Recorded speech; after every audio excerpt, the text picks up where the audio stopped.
আসসালামু আলাইকুম ভিউয়ার্স, সবাইকে আমার চ্যানেলের পক্ষ থেকে স্বাগত জানাচ্ছি। 2022 সালের ডিগ্রি প্রথম বর্ষের ফলাফল কবে দিবে এই বিষয়ে জানতে চেয়ে অনেকে কমেন্ট করছেন। সজীব চক্রবর্তী কমেন্ট করেছেন, ডিগ্রি ফার্স্ট ইয়ার 2022 রেজাল্ট কবে দিবে আপু। তারপর এমডি আলমগীর হোসেন কমেন্ট করেছেন, অটোপাস চাই। তো ভাইয়া, আপনাদের কমেন্টের ভিত্তিতে আজকের ভিডিওটি আপনাদের জন্য। তাই আশা করি সবাই ভিডিওটিতে বেশি বেশি করে লাইক করবেন, কমেন্ট করবেন, শেয়ার করবেন।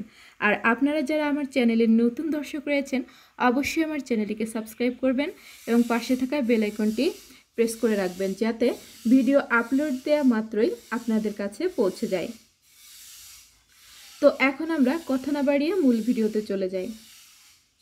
আমরা সকলেই জানি যে ডিগ্রি প্রথম বর্ষের পরীক্ষা অনুষ্ঠিত হয়েছে 3 মাস পার হয়ে গেছে। তো জাতীয় বিশ্ববিদ্যালয়ের রুলস এবং রেগুলেশন অনুযায়ী পরীক্ষা অনুষ্ঠিত হওয়ার 2.5 থেকে 3 মাসের মধ্যে কিন্তু ফলাফল প্রকাশ করা হয়। তো সেক্ষেত্রে ডিগ্রি প্রথম বর্ষের পরীক্ষার ফলাফল এখন পর্যন্ত প্রকাশ করা হয়নি। সেক্ষেত্রে দেশের পরিস্থিতি অস্বাভাবিক ছিল, আপনারা সকলেই জানেন, এবং জাতীয় বিশ্ববিদ্যালয়ের উপাচার্য পদত্যাগ করেছিলেন। এসব কিছু মিলিয়ে আপনাদের ফলাফল প্রকাশ করতে একটু দেরি হয়েছে।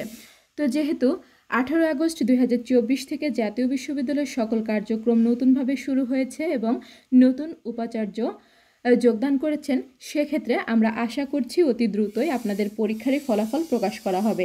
সেক্ষেত্রে এই মাসের শেষ সপ্তাহে অথবা সেপ্টেম্বর মাসের প্রথম সপ্তাহের মধ্যে আপনাদের পরীক্ষার ফলাফল প্রকাশিত হবে ইনশাল্লাহ। তো আপনাদের সকলের জন্য শুভকামনা রইল। আর আপনাদের পরীক্ষার ফলাফল প্রকাশ হওয়া মাত্রই আমি আপনাদের উদ্দেশ্যে জানিয়ে দিব ইনশাল্লাহ।